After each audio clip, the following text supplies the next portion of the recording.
good, right? Well, all in all, this is a really good guitar. And I'm gonna tell you what makes it good. And also things that could have been better. But let's start with the color, because that is one of the big pros of this guitar. Look at it, it pops, it's a satin finish, double bound body, and the color just really screams to you. And it really speaks to me on another level, because I really love this. This guitar is packed with features that makes it a great value for its price. Starting off with something I really love, that's the angled pickup selector. The pickup selector usually in Telecasters is straight. Your hand never moves like this when playing, in my experience. And just angling it just slightly downwards really gives it a good feel when switching pickups while playing. One other great thing that this guitar has is locking tuners. The locking tuners feel great, they tune really well, and with the locking feature it's a breeze to change the strings. For a guitar at this price point to have locking tuners really says something about the future of affordable guitars, in my opinion, because it's still something that you don't see very often.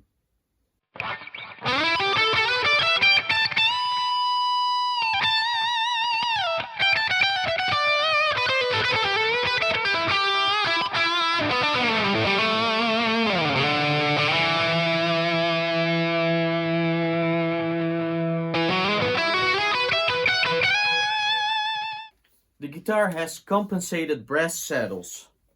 The brass compensated saddles are a nice touch as well. They improve the intonation of the guitar and some people even believe they sound better.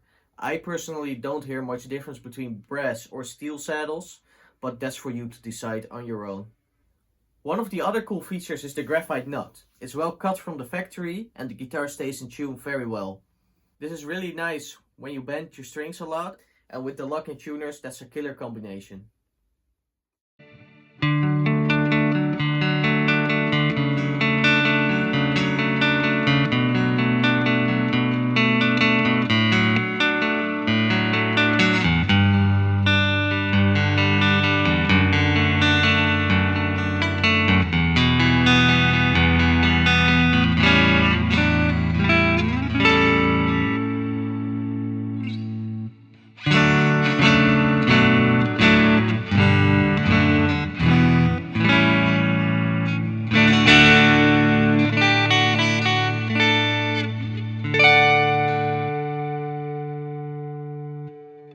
The roasted maple neck is very smooth and comfortable. The color is great, the satin finish feels very good in the hands, and there's nothing that I would change about it. It might be a bit chunky for some players, but it's not much different from, let's say, my Fender Stratocaster. At first I was thinking of maybe switching out the neck someday, but after playing it for a while I don't see the need for it. It just performs really well and it's fun to play on. While we are talking about the neck, let's talk about the fingerboard. Because this is a Laurel fingerboard, but it's one of the nicest that I've seen so far. The color is very dark, the grain is very smooth, and the edges are nice and rounded. Something that I did notice when unboxing and playing it on the first day is that the fret ends were a bit sharp for me. But after leaving out the guitar for a day or two, they started to get better. The neck started to set in my conditions here in the room, and it's very nice and playable now. The pickups are pretty well balanced when switching between them. One is not much louder than the other, and I think together they sound very good. The bridge pickup can be a bit harsh and shrill, but with a bit of EQing you can get pretty good tones out of them. I do personally really love the neck pickup. When you put it in the neck position, it's really warm and really vocal, and I'll give you a few examples that you can listen to right now.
So I've been pretty positive about this guitar so far, but not everything is great.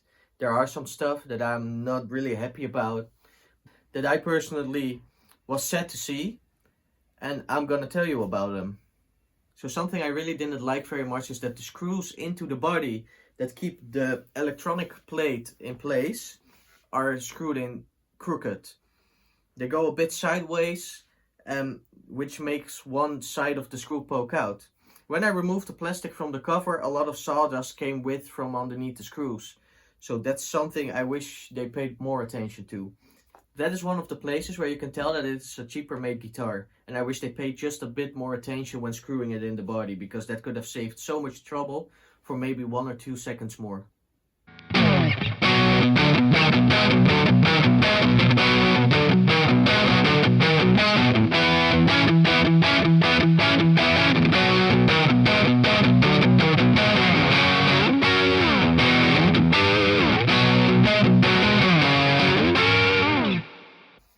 One of the other things I have noticed is that the jack plate is not flush with the body. There is just a bit of a gap between the body and the jack plate, and I wish they would have just made it fit a bit better. So when I unboxed the guitar in my other video, which you can check up here if you haven't seen it already, the action was pretty high up, which really gave me a bad first impression of the guitar. After only adjusting the saddles down a bit, the whole issue was remedied, and it just took me 5 minutes. This is something I wish Thomann or the factory did in advance, because it really helps improve the guitar a lot. When I adjusted the saddles down though, the screws in the saddle came up, and they are pretty sharp and poke my hand often when playing the guitar. This is one of the biggest cons while playing that you notice the most. This is not an issue strictly for Harley Benton, many more guitars have this, so keep this in mind when you're looking for a guitar like this.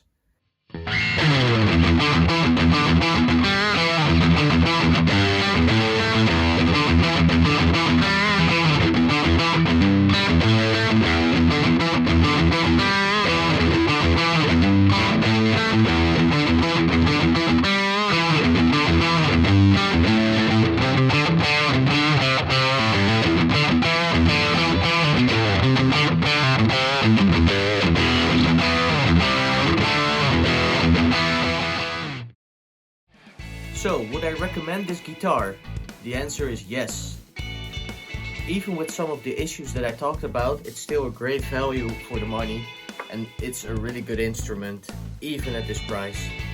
So this is the end of the video. If you enjoyed the video and you made it this far, please consider liking and subscribing, and I'll see you in the next one.